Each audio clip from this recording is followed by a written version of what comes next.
നമസ്കാരം. കലാകൗമുദി ഓൺലൈനിലേക്ക് സ്വാഗതം. കെ ശിവകുമാർ കോൺഗ്രസിൽ നിന്നും പതിയെ അകലുകയാണ്. കർണാടകത്തിലെ കോൺഗ്രസിൻ്റെ മുടിചൂടാമനനാണ് കെ ശിവകുമാർ.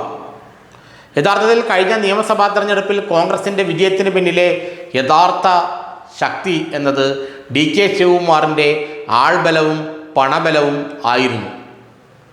തനിക്ക് മുഖ്യമന്ത്രിയാകണമെന്ന് അദ്ദേഹം അന്ന് ഹൈക്കമാൻഡിനോട് ആവശ്യപ്പെട്ടെങ്കിലും തൽക്കാലം സിദ്ധാരാമയ്യ മുഖ്യമന്ത്രിയാകട്ടെ, കാരണം അദ്ദേഹം പിന്നോക്ക വിഭാഗത്തിൽ നിന്നുള്ള ആളാണ്, വലിയ ജനപിന്തുണയുള്ള ആളാണ്, അതോടൊപ്പം തന്നെ ന്യൂനപക്ഷ വിഭാഗങ്ങളുടെ വലിയ പിന്തുണ അദ്ദേഹത്തിനുണ്ട്, അതുകൊണ്ട് ആദ്യത്തെ ടൈം സിദ്ധാരാമയ്യക്ക് കൊടുക്കാം, അതിനുശേഷം കെയുടെ കാര്യം പരിഗണിക്കാമെന്നാണ് കോൺഗ്രസ് ഹൈക്കമാൻഡ് അന്ന് പറഞ്ഞത്. എന്നാൽ ഇപ്പോൾ സിദ്ധാരാമയ്യ മുഖ്യമന്ത്രി സ്ഥാനത്ത് നിന്ന് മാറുന്ന ലക്ഷണമേ ഇല്ല.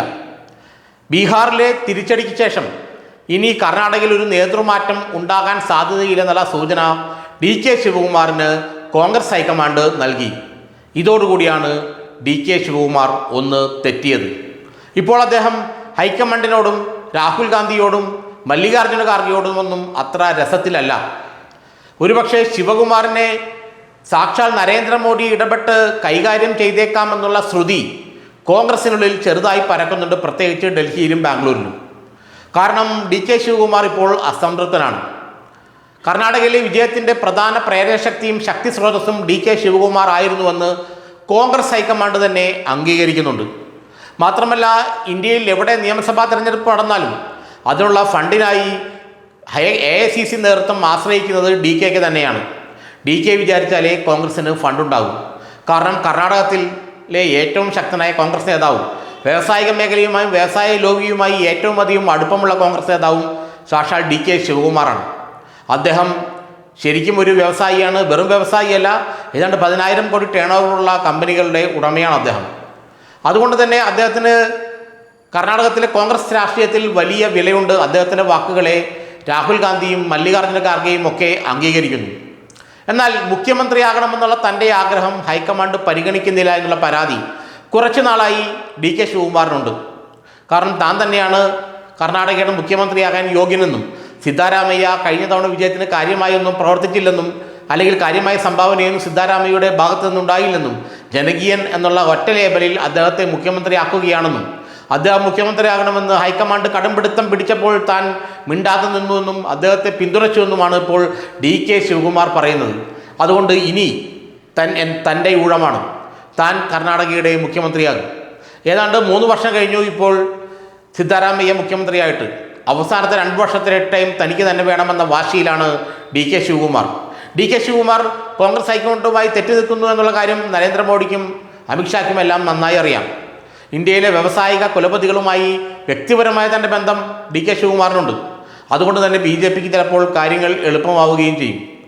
കെയുമായി ബന്ധപ്പെടാൻ പലതവണ BJP കേന്ദ്ര നേതൃത്വം ശ്രമിച്ചു എന്നാണ് നമുക്കറിയാൻ കഴിയുന്നത്. എന്നാൽ അദ്ദേഹം അതിന് തലവെച്ച് കൊടുത്തില്ല.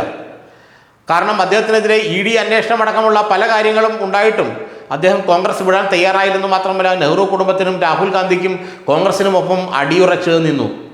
അദ്ദേഹത്തിന് കനത്ത വകുപ്പുകൾ പോലും കൊടുക്കാൻ തയ്യാറായില്ല.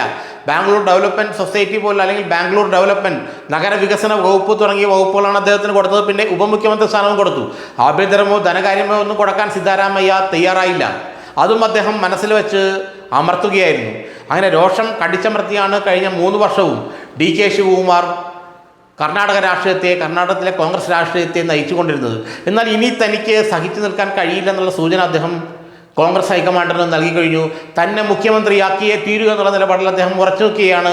അദ്ദേഹവുമായി ഏറ്റുമുട്ടാനൊന്നും ഇപ്പോൾ കോൺഗ്രസ് ഹൈക്കമാൻഡിന് കഴിയില്ല.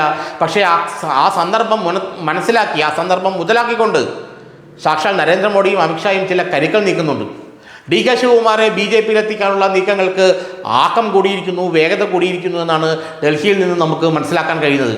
കെ ഒന്ന് സമ്മതം മൂളിയാൽ നാളെ കർണാടകയുടെ മുഖ്യമന്ത്രി കെ ശിവകുമാർ ആയിരിക്കുമെന്ന ഉറപ്പ് പോലും അമിത്ഷാ കെക്ക് നൽകിയെന്നാണ് നമുക്ക് മനസ്സിലാക്കാൻ കഴിയുന്നത്. എന്നാൽ ഉറച്ച കോൺഗ്രസ്സുകാരനാണ് താൻ എന്നുള്ള ആ ബലത്തിൽ അവിടെ നിൽക്കുകയാണ് കെ. എന്നാൽ അദ്ദേഹത്തിന് അസംതൃപ്തിയുണ്ട്, ശക്തമായ അസംതൃപ്തിയുണ്ട്. സിദ്ധാരാമയ്യയെ മാറ്റി തന്നെ മുഖ്യമന്ത്രിയാക്കേണ്ട സമയം അതിക്രമിച്ചു കഴിഞ്ഞു, തനിക്ക് മുഖ്യമന്ത്രി സ്ഥാനത്തേക്ക് യോഗ്യതയുണ്ടെന്ന് പലതവണ അദ്ദേഹം ഹൈക്കമാൻഡിനോട് പറഞ്ഞു കഴിഞ്ഞു. ഏതായാലും BJPയുടെ ചാട്ടുളിയിൽ വീഴാതെ കെ ഇപ്പോൾ മാറി നിൽക്കുന്നുണ്ടെങ്കിലും നാളെ എന്ത് സംഭവിക്കുമെന്ന് ആർക്കും പ്രവചിക്കുക വയ്യ.